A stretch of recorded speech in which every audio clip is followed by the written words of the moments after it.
So, off the bat, I wish to say this.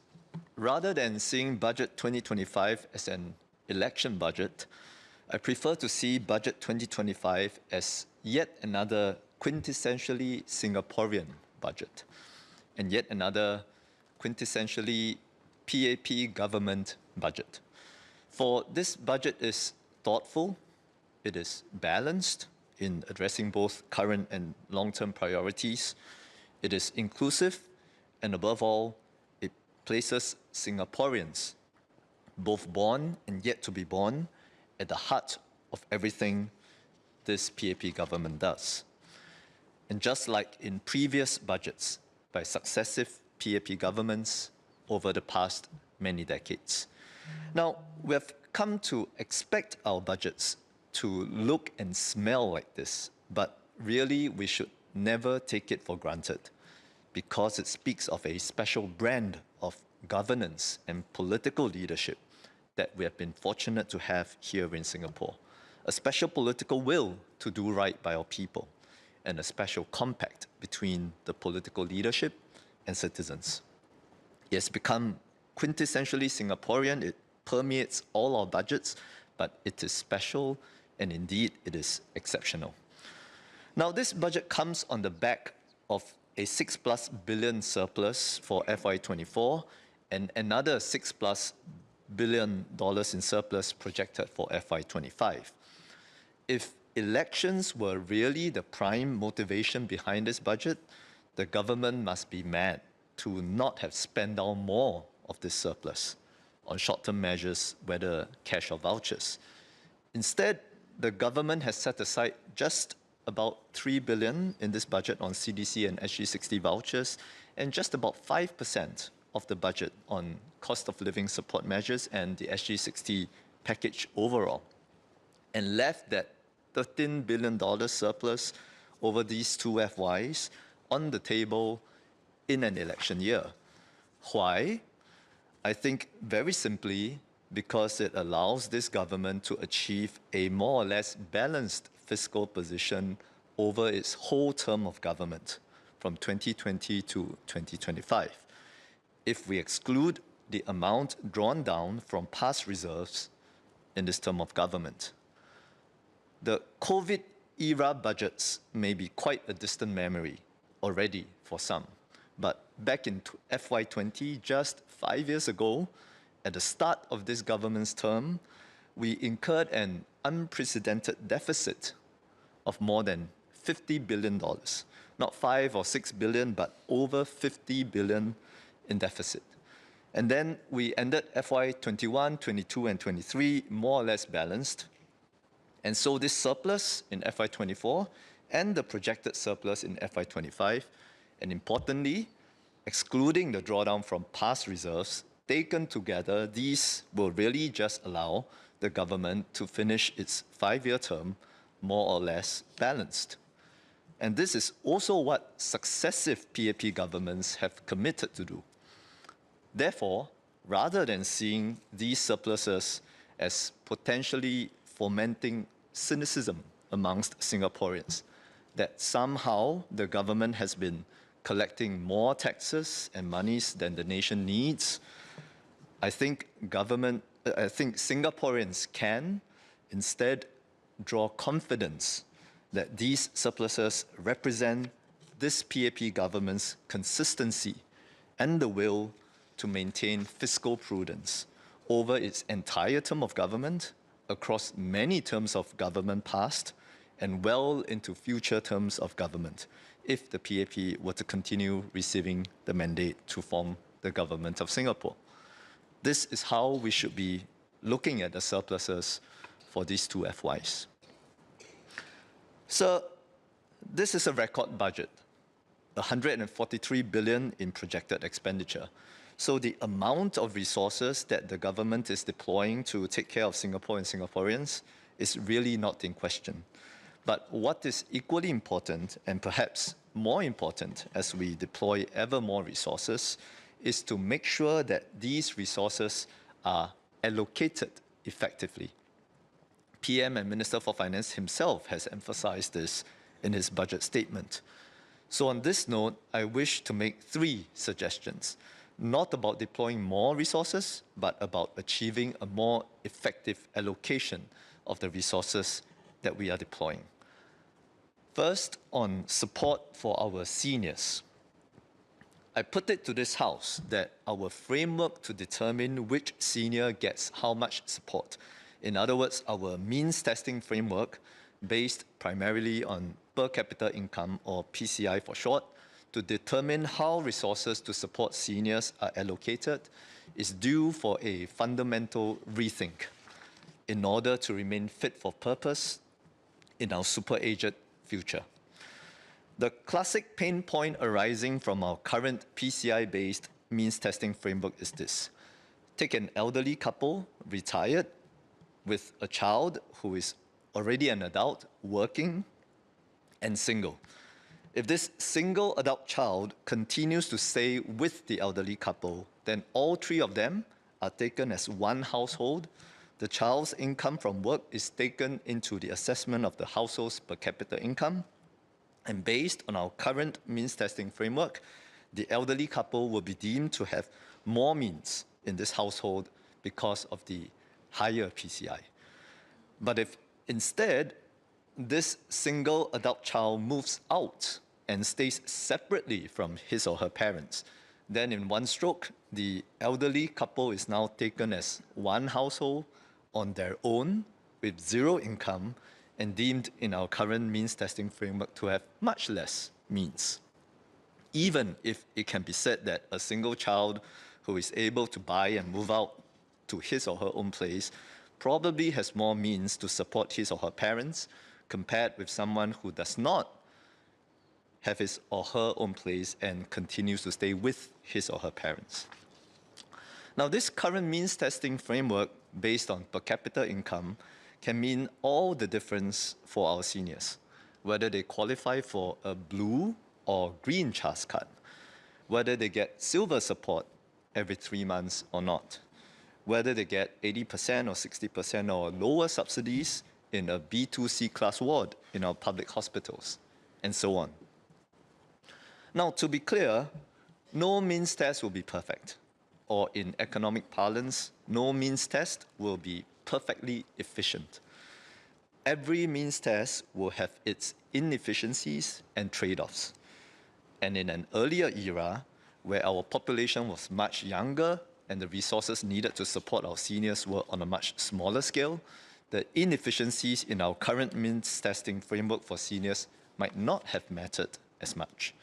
Indeed, while there were inefficiencies in the allocation of resources to seniors specifically, there were probably also efficiencies in having a common means testing framework for the whole population generally. There were efficiencies in having a means testing framework that also applied to working adults and young children as it applied to seniors. And indeed, with a much younger population, the efficiencies could well have more than made up for the inefficiencies. But as our population continues to age rapidly, as we have many more seniors, and as we spend much more per senior, and as the average household structure around our seniors in our society continues to change, I think the balance has fundamentally shifted, and the inefficiencies in our current framework to allocate resources to seniors matter much more now. And so we should get it right, and we should fundamentally rethink to make sure our allocation framework remains fit for purpose.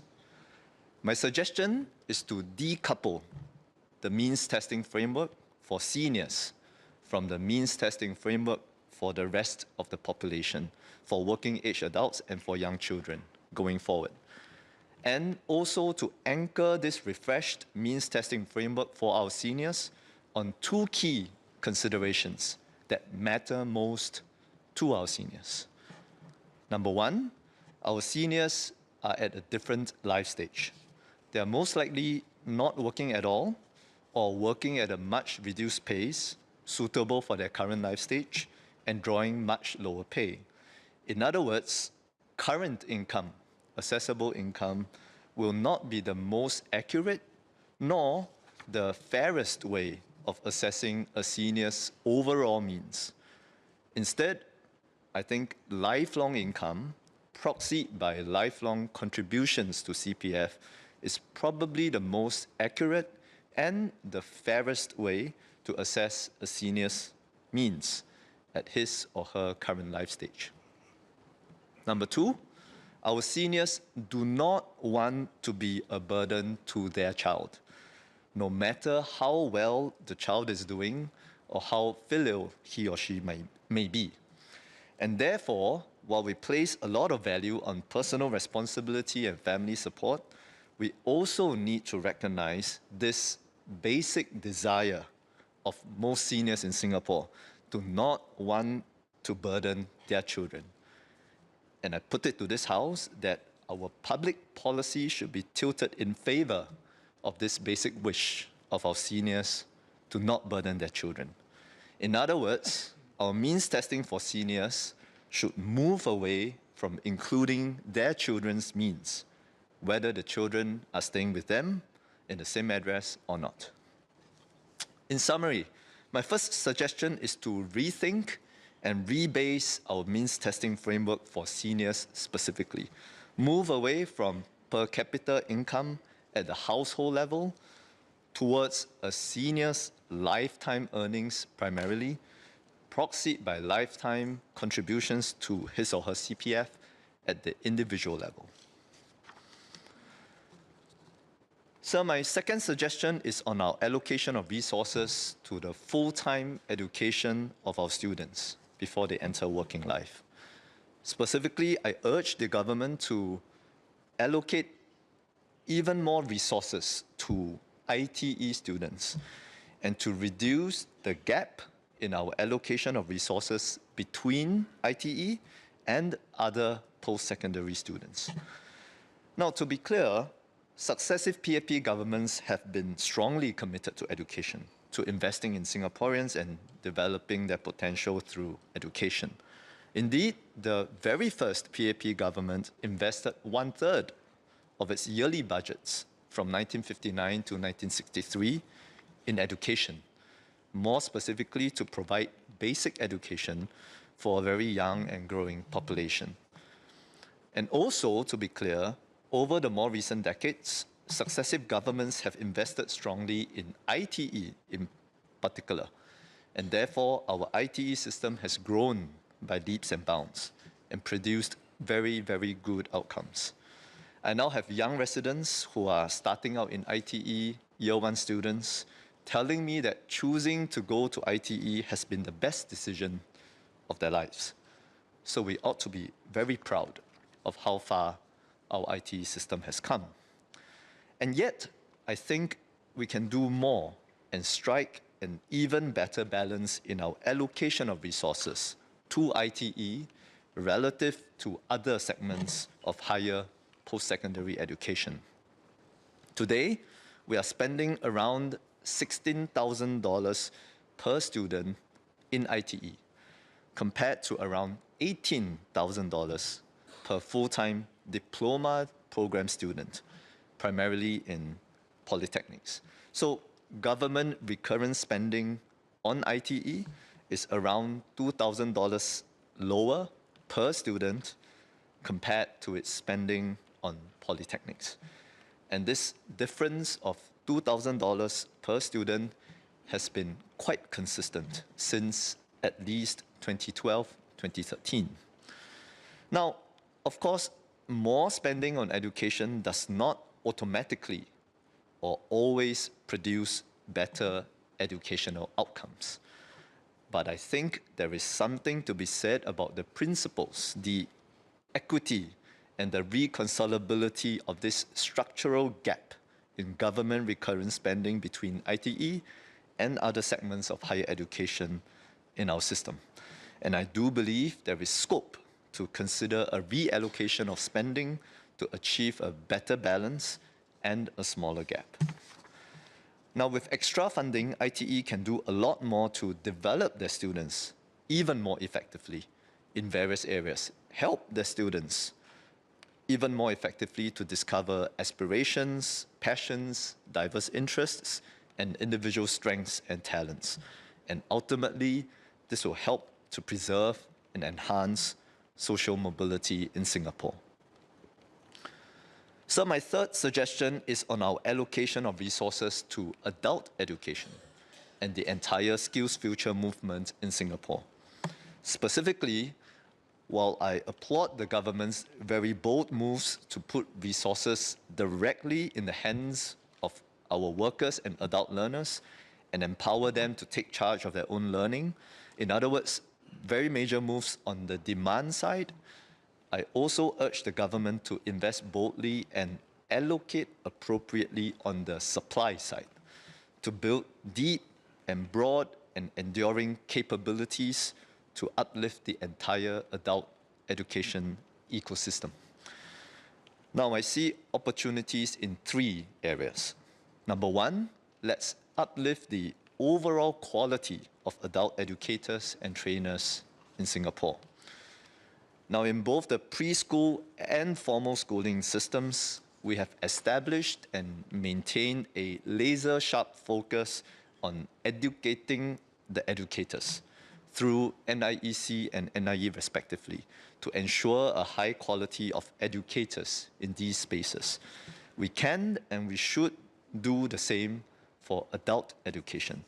Establish a laser-sharp focus on educating the adult educators through a sharpened mandate for the Institute for Adult Learning, or IAL for short, and let's aim for a world-class pool of adult educators and trainers in Singapore.